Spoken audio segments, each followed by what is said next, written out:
राधा बल्लभ श्री हरिवन, राधा बल्लभ श्री हरिवन, राधा बल्लभ श्री हरिवन, राधा बल्लभ श्री हरिवन। नारायणं नमस्कृत्यं नरं च नरोत्तमं देवी सरस्वती व्यासं ततो जयमुदीरे। राधा मेरी माती है, पिता मेरे घनश्याम, इन दोनों की चरणों में मेरा कोटि कोटि प्रणाम। ओम श्री परमात्मने नमः, श्री गणेशाय नमः। श्री राधा कृष्ण और उनके पार्षदों का वर्णन तथा नारद जी के द्वारा ब्रज में अवतीर्ण श्री कृष्ण और राधा के दर्शन। पार्वती जी बोली, दयानिधि, अब भगवान श्री कृष्ण के जो पार्षद है उनका वर्णन सुनने की इच्छा हो रही है, अतः बतलाइए। महादेव जी ने कहा, देवी भगवान श्री कृष्ण श्री राधा के साथ स्वर्णमय सिंहासन पर विराजमान है। उनका रूप और लावण्य वैसा ही है जैसा कि पहले बताया गया है। वे दिव्य वस्त्र, दिव्य आभूषण और दिव्य हार से विभूषित है। उनकी त्रिभंगी छवि बड़ी मनोहर जान पड़ती है। उनका स्वरूप अत्यंत स्निग्ध है। वह गोपियों की आंखों के तारे है। उपयुक्त सिंहासन से पृथक एक योग पीठ है, वह भी सोने के सिंहासन से आवृत है। उसके ऊपर ललिता आदि प्रधान सखिया जो श्री कृष्ण को बहुत ही प्रिय है विराजमान होती है। उनका प्रत्येक अंग भगवत मिलन की उत्कंठा तथा भेष से युक्त होता है। ये ललिता आदि सखिया प्रकृति की अंश भूता है। श्री राधिका ही इनकी मूल प्रकृति ही है। श्री राधा और श्री कृष्ण पश्चिमा भी मुख विराजमान है। उनकी पश्चिम दिशा में ललिता देवी विद्यमान है। वायव्य कोण में श्यामला नाम वाली सखी है। उत्तर में श्रीमती धन्या है। ईशान कोण में श्री हरिप्रिया जी विराज रही है। पूर्व में विशाखा, अग्नि कोण में सेव्या, दक्षिण में पद्दा तथा नृत्य कोण में भद्रा है। इसी क्रम से आठों सखिया योगपीठ पर विराजमान है। योगपीठ की कर्णिका में परम सुंदरी चंद्रावली की स्थिति है। वही श्री कृष्ण की प्रिय है। उपयुक्त 8 सखिया श्री कृष्ण को प्रिय लगने वाली परम पवित्र 8 प्रधान प्रकृतियां हैं। वृंदावन की अधीश्वरी श्री राधा तथा चंद्रावली दोनों ही भगवान को प्रियतमा है। इन दोनों के आगे चलने वाली हजारों गोप कन्याएं है जो गुण, लावण्य और सौंदर्य से एक समान है। उन सबके नेत्र विस्मयकारी गुणों से युक्त है। वह बड़ी मनोहर है। उनका भेष मन को मुग्ध कर लेने वाला है। वह सभी किशोर अवस्था 15 वर्ष की उम्र वाली है। उन सब की कांति उज्ज्वल है। वह सब की सब श्याम में अमृत रस से निमग्न रहती है। उनके हृदय में श्री कृष्ण के ही भाव स्फुरित होते हैं। वह अपने कमलवत नेत्रों के द्वारा पूजित श्री कृष्ण के चरणारविंदों में अपना चित्त समर्पित कर चुकी है। श्री राधा और चंद्रावली के दक्षिण भाग में श्रुति कन्या रहती है। वेद की श्रुतियाँ ही इन कन्याओं के रूप में प्रकट हुई है। इनकी संख्या सहस्त्र अयुत 1 करोड़ है। इनकी मनोहर आकृति संसार को मोहित कर लेने वाली है। इनके हृदय में केवल श्री कृष्ण की लालसा है। ये नाना प्रकार के मधुर स्वर आलाप आदि के द्वारा त्रिभुवन को मुग्ध करने की शक्ति रखती है तथा प्रेम से विरहल होकर श्री कृष्ण के गूढ़ रहस्य का गान किया करते। इसी प्रकार श्री राधा आदि के वाम भाग में दिव्य वेश धारणी देव कन्या रहती है जो रसातिरेक के कारण अत्यंत उज्ज्वल प्रतीत होती है। वह भांति भांति के परिणय चातुर्य में निपुण तथा दिव्य भाव से परिपूर्ण है। उनका सौंदर्य चरम सीमा को पहुंचा हुआ है। वह कटाक्षपूर्ण चितवन के कारण अत्यंत मनोहर जान पड़ती है। उनके मन में श्री कृष्ण के प्रति तनिक भी संकोच नहीं है। उनके अंगों का स्पर्श प्राप्त करने के लिए सदा उत्कंठित रहती है। उनका हृदय निरंतर श्री कृष्ण के चिंतन में मग्न रहता है। वह भगवान की ओर मंद मंद मुस्कुराती हुई तिरछी चितवन से निहारा करती है। तदंतर मंदिर के बाहर गोपगण स्थित होते हैं। वह भगवान के प्रिय सखा है। उन सबके भेष, अवस्था, बल, पुरुष, गुण, कर्म तथा वस्त्राभूषण आदि एक ही समान है। वे एक समान स्वर से गाते हुए वेणु बजाया करते हैं। मंदिर के पश्चिम द्वार पर श्रीदामा, उत्तर में वसुदामा, पूर्व में सुदामा तथा दक्षिण द्वार पर किंकिनका निवास है। उस स्थान से पृथक एक स्वर्णमय मंदिर के भीतर स्वर्ण वेदी बनी हुई है। उसके ऊपर सोने के आभूषणों से विभूषित स्वर्ण पीठ है, जिसके ऊपर अंशुभद्र आदि हजारों ग्वालवाल विराजते हैं। वे सब के सब एक समान सिंह, बिना वेणु, बेत की छड़ी, किशोरावस्था, मनोहर वेश, सुंदर आकाश तथा मधुर स्वर धारण करते हैं। वे भगवान के गुणों का चिंतन करते हुए उनका गान करते हैं तथा समस्त प्रेममय रस से विरल रहते हैं। ध्यान में स्थित होने के कारण वे चित्र लिखित से जान पड़ते हैं। उनका रूप आश्चर्यजनक सौंदर्य से युक्त होता है। वे सदा आनंद के आंसू बहाया करते हैं। उनके संपूर्ण अंगों में रोमांच छाया रहता है तथा वे योगेश्वरों की भी भांति सदा विस्मय भी मुग्ध हो रहते हैं। अपने थनों से दूध बहाने वाले असंख्य गौवे उन्हें घेरे रहते हैं। वहाँ से बाहर के भाग में एक सोने की चारदीवारी है, जो करोड़ों सूर्य के समान दीप्यमान दिखाई देती है। उसके चारों ओर बड़े बड़े उद्यान हैं, जिनकी मनोहर सुगंध सब ओर फैली रहती है। जो मन और इंद्रियों को बस में रखते हुए सदा पवित्र भाव से श्री कृष्ण चरित्र का भक्तिपूर्वक पाठ या श्रवण करता है, उसे भगवान श्री कृष्ण की प्राप्ति होती है। श्री पार्वती जी ने पूछा, भगवान अत्यंत मोहक रूप धारण करने वाले श्री कृष्ण ने गोपियों के साथ किन किन विशेषताओं के कारण क्रीड़ा की, इस रहस्य का मुझ से वर्णन की। महादेव जी ने कहा, देवी, एक समय की बात है, मुनि श्रेष्ठ नारद यह जानकर कि श्री कृष्ण का प्रकट्य हो चुका है, बिना बजाते हुए नंद जी के यहाँ गोकुल में पहुँचे। वहाँ जाकर उन्होंने देखा महायोग माया के स्वामी सर्वव्यापी भगवान अच्युत बालक का शुभांग धारण किए नंद जी के घर में कोमल बिछौने से युक्त सोने के पलंग पर सो रहे हैं और गोप कन्या बड़ी प्रसन्नता के साथ निरंतर उनकी ओर निहार रही है। भगवान का श्री विग्रह अत्यंत सुकुमार था। उनके काले काले घुंघराले बाल सब और बिखरे हुए थे। किंचित मुस्कुराहट के कारण उनके दो एक दांत दिखाई दे जाते थे। वे अपनी प्रभा से समूचे घर के भीतरी भाग में प्रकाश फैला रहे थे। नग्न शिशु के रूप में भगवान की झांकी करके नारद जी को बड़ा हर्ष हुआ। वे भगवान के प्रिय भक्त तो थे ही। गोपती नंद जी से बातचीत करके सब बातें बताने लगे। नंद राय जी, भगवान के भक्तों का जीवन अत्यंत दुर्लभ होता है। आपके इस बालक का प्रभाव अनुपम है, इसे कोई नहीं जानता। शिव और ब्रह्मा आदि देवता भी इसके प्रति सनातन प्रेम चाहते हैं। इस बालक का चरित्र सबको हर्ष प्रदान करने वाला होगा। भगवत भक्त पुरुष इस बालक की लीलाओं का श्रवण, गायन और अभिनंदन करते हैं। आपके पुत्र का प्रभाव अचिंत्य है। जिनका इसके प्रति हार्दिक प्रेम होगा, वे संसार समुद्र से तर जाएंगे। उन्हें इस जगत की कोई बाधा नहीं सताएगी। अतः नंद जी, आप भी इस बालक के प्रति निरंतर अनन्य भाव से प्रेम कीजिए। यूँ कहकर मुनिश्रेष्ठ नारद जी नंद के घर से निकले।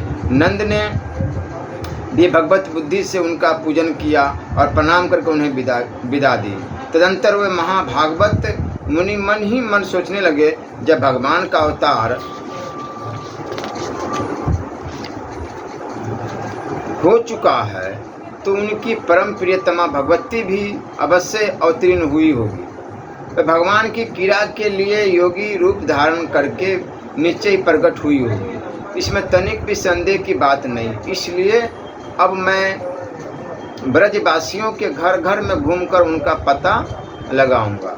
ऐसा विचार कर मुनिवर नारद जी ब्रजवासियों के घरों में अतिथि रूप से जाने और उनके द्वारा विष्णु बुद्धि से पूजित होने लगे। नंद कुमार श्री कृष्ण में समस्त गोपिकाओं का प्रगाढ़ प्रेम देखकर नारद जी ने उन्हें मन ही मन प्रणाम किया। तदंतर बुद्धिमान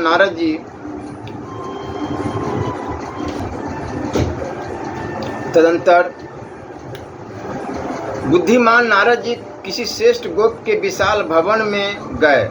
वह नंद के सखा महात्मा भानु का घर था।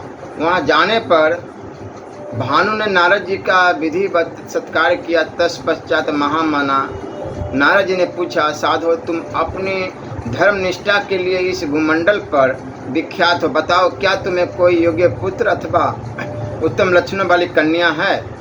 मुनि के ऐसा कहने पर भानु ने अपने पुत्र को लाकर दिखाया। उसे देखकर नारद जी ने कहा, तुम्हारा यह पुत्र बलराम और श्री कृष्ण का श्रेष्ठ सखा होगा तथा आलस्य रहित होकर सदा उन दोनों के साथ विहार करेगा। भानु ने कहा, मुनिवर मेरे एक पुत्री भी है जो इस बालक की छोटी बहन है, कृपया उस पर भी दृष्टिपात कीजिए। यह सुनकर नारद जी के मन में बड़ा कौतूहल हुआ। उन्होंने घर के भीतर प्रवेश करके देखा, भानु की कन्या धरती पर लौट रही है। नारद जी ने उसे अपनी गोद में उठा लिया। उस समय उनका चित्त अत्यधिक स्नेह के कारण विह्वल हो रहा था।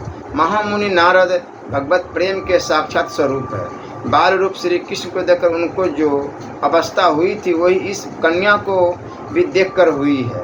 उनका मन मुग्ध हो गया। वो एकमात्र रस के आश्रयभूत हो परमानंद के समुद्र में डूब गए। 4 घड़ी तक नारद जी पत्थर की भांति निश्चेष्ट बैठे रहे। उसके बाद उन्हें चेत हुआ। फिर मुनीश्वर ने धीरे धीरे अपने दोनों नेत्र खोले और महान आश्चर्य में मग्न होकर वे चुपचाप स्थित हो गए। तत्पश्चात वे महाबुद्धिमान महर्षि मन ही मन इस प्रकार सोचने लगे, मैं सदा स्वच्छ विचरने वाला हूँ। मैंने सभी लोकों में भ्रमण किया, परंतु रूप में इस बालिका की सम्मानता करने वाली स्त्री कहीं नहीं देखी है। महामाया स्वरूपिणी गिरिराज कुमारी भगवती उमा को भी देखा है, किंतु वह भी इस बालिका की शोभा को कदापि नहीं पा सकती। लक्ष्मी, सरस्वती, कांति तथा विद्या आदि सुंदरी स्त्रियां तो कभी इसके सौंदर्य की छाया का भी स्पर्श करती नहीं दिखाई देती। अतः मुझ में इसके तत्व को समझने की किसी प्रकार शक्ति नहीं है। यह भगवान की प्रियतमा है, इसे प्राय दूसरे लोग भी नहीं जानते। इसके दर्शन मात्र से ही श्री कृष्ण के चरण कमलों में मेरे प्रेम की जैसी वृद्धि हुई है, वैसी आज के पहले कभी भी नहीं हुई थी। अतः अब मैं एकांत में इस देवी की स्तुति करूंगा। इसका रूप श्री कृष्ण को अत्यंत आनंद प्रदान करने वाला होगा। ऐसा विचार कर मुनि ने गोप पर भानु को कहीं भेज दिया और स्वयं एकांत में उस दिव्य रूप धारिणी बालिका की स्तुति करने लगे। देवी तुम महायोगमयी हो, माया की अधीश्वरी हो। तुम्हारा तेज पुंज महान है, तुम्हारे दिव्यांग मन को अत्यंत मोहित करने वाले हैं। तुम महान मर्द की वर्षा करने वाली हो। तुम्हारा हृदय अत्यंत अद्भुत रसानुभूति जनित आनंद से शिथिल रहता है। मेरा कोई महान सौभाग्य था जिससे तुम मेरे नेत्रों के समक्ष प्रकट हुई हो। देवी तुम्हारी दृष्टि सदा आंतरिक सुख में निमग्न दिखाई देती है। तुम भीतर ही भीतर किसी महान आनंद से परितृप्त जान पड़ती हो। तुम्हारा यह प्रसन्न, मधुर एवं शांत मुखमंडल तुम्हारे अंतकरण में किसी परम आश्चर्यमय आनंद के उद्रेक की सूचना दे रहा है। सृष्टि, स्थिति और संहार तुम्हारे ही स्वरूप है। तुम ही इनका अधिष्ठान हो। तुम ही विशुद्ध तत्वमय हो तथा तुम ही परविद्या रूपिणी उत्तम शक्ति हो। तुम्हारा वैभव आश्चर्यमय है। ब्रह्मा और रुद्र आदि के लिए भी तुम्हारे तत्व का बोध होना कठिन है। बड़े बड़े योगेश्वरों के ध्यान में भी तुम कभी नहीं आती। तुम ही सबकी अधेश्वरी हो। इच्छा शक्ति, ज्ञान शक्ति और क्रिया शक्ति ये सब तुम्हारे अंश मात्र है। ऐसे ही मेरी धारणा है। मेरी बुद्धि में यही बात आती है। माया से बालक रूप धारण करने वाले परमेश्वर महाविष्णु की अंशभूता है। विष्णु की जो मायामयी अचिंत्य विभूतियाँ हैं वह सब तुम्हारी अंशभूता है। तुम आनंद रूपिणी शक्ति और सबकी ईश्वरी हो, इसमें तनिक भी संदेह की बात नहीं। निश्चय ही भगवान श्री कृष्ण वृंदावन में तुम्हारे ही साथ क्रीड़ा करते हैं। कुमार अवस्था में भी तुम अपने रूप से विश्व को मोहित करने की शक्ति रखती हो। तुम्हारा जो स्वरूप भगवान श्री कृष्ण को परम प्रिय है, मैं उसका दर्शन करना चाहता हूँ। महेश्वरी, मैं तुम्हारी शरण में आया हूँ, चरणों में पड़ा हूँ। मुझ पर दया करके इस समय अपना वह मनोहर रूप प्रकट करो, जिसे देखकर नंद नंदन श्री कृष्ण भी मोहित हो जाएंगे। यूँ कहकर देवऋषि नारद जी श्री कृष्ण का ध्यान करते हुए इस प्रकार उनके गुणों का गान करने लगे। भक्तों के चित्त चुराने वाले श्री कृष्ण तुम्हारी जय हो। वृंदावन के प्रेमी गोविंद तुम्हारी जय हो। बाकी भवों के कारण अत्यंत सुंदर बंसी बजाने वाले व्यग्न मोरपंख का मुकुट धारण करने वाले गोपी मोहन तुम्हारी जय हो। जय हो। अपने श्री अंगों में कुमकुम लगाकर रत्नमय आभूषण धारण करने वाले नंद नंदन तुम्हारी जय हो। जय हो। अपने किशोर अवस्था रूप से प्रेमी जनों का मन मोहने वाले जगदीश्वर, वह दिन कब आवेगा जब कि मैं तुम्हारी ही कृपा से तुम्हें अभिनव तरुणा अवस्था के कारण अंग अंग में मनोहरण स्वभाव धारण करने वाली इस दिव्य रूपा बालिका के साथ देखूंगा। नारद जी जब इस प्रकार कीर्तन कर रहे थे, उसी समय वह बालिका क्षण भर में अत्यंत मनोहर दिव्य रूप धारण करके पुनः उनके सामने प्रकट हुई। वह रूप 14 वर्ष की अवस्था के अनुरूप और सौंदर्य की चरम सीमा को पहुंचा हुआ था। तत्काल ही उसी के समान अवस्था वाली दूसरी ब्रज बलाएं भी दिव्य वस्त्र आभूषण और मालाओं से सुशोभित हो वहां आ पहुंची तथा भानु कुमारी को सब ओर से घेर कर खड़ी हो गई। मुनीश्वर नारद जी के स्तवन शक्ति ने जवाब दे दिया। वे आश्चर्य से मोहित हो गए। तब उन ब्रज बलाओं ने कृपा पूर्वक अपनी सखी का चरणोदक लेकर मुनि के ऊपर छिटा दिया। इस प्रकार जब वे होश में आए तो बालिकाओं ने कहा, मुनि श्रेष्ठ, तुम बड़े भाग्यशाली हो, महान योगेश्वरों के भी ईश्वर हो। तुम ही ने पराभक्ति के साथ सर्वेश्वर भगवान श्री हरि की आराधना की है। भक्तों की इच्छा पूर्ण करने वाले भगवान की उपासना वास्तव में तुम्हारे ही द्वारा हुई है। यही कारण है कि ब्रह्मा और रुद्र आदि देवता, सिद्ध मुनीश्वर तथा अन्य भगवत भक्तों के लिए भी जिसे देखना और जानना कठिन है, वही अपनी अद्भुत अवस्था और रूप से सबको मोहित करने वाली यह श्री कृष्ण की प्रियतमा हमारी सखी आज तुम्हारे समक्ष प्रकट हुई है। निश्चय ही यह तुम्हारे किसी अचिंत्य सौभाग्य का प्रभाव है। ब्रह्म ऋषि धैर्य धारण करके शीघ्र ही उठो, बड़े खड़े हो जाओ और इस देवी की प्रदक्षिणा करो। इसके चरणों में बारंबार मस्तक झुका लो। फिर समय नहीं मिलेगा, यह अभी इसी क्षण अंतर्ध्यान हो जाएगी। अब इसके साथ तुम्हारी बातचीत किसी तरह नहीं हो सकेगी। ब्रज बलाओं का चित्त स्नेह से विरहल हो रहा था। उनकी बातें सुनकर नारद जी नाना प्रकार के भेष विन्यास से शोभा पाने वाली उस दिव्य बाला के चरणों में 2 मुहूर्त तक पड़े रहे। तदंतर उन्होंने भानु को बुलाकर उस सर्वशोभा संपन्न कन्या के संबंध में इस प्रकार कहा, गोप श्रेष्ठ, तुम्हारी इस कन्या का स्वरूप और स्वभाव दिव्य है। देवता भी इसे अपने बस में नहीं कर सकते। जो घर इसके चरण चिन्हों से विभूषित होगा, वहाँ भगवान नारायण संपूर्ण देवताओं के साथ निवास करेंगे और भगवती लक्ष्मी भी सब प्रकार की सिद्धियों के साथ वहाँ मौजूद रहेगी। अब तुम संपूर्ण आभूषणों से विभूषित इस सुंदरी कन्या को परा देवी की भांति समझकर इसकी अपने घर में यत्नपूर्वक रक्षा करो। ऐसा कहकर भगवत भक्तों में श्रेष्ठ नारद जी ने मन ही मन उस देवी को प्रणाम किया और उसी के स्वरूप का चिंतन करते हुए गहन वन के भीतर चले गए।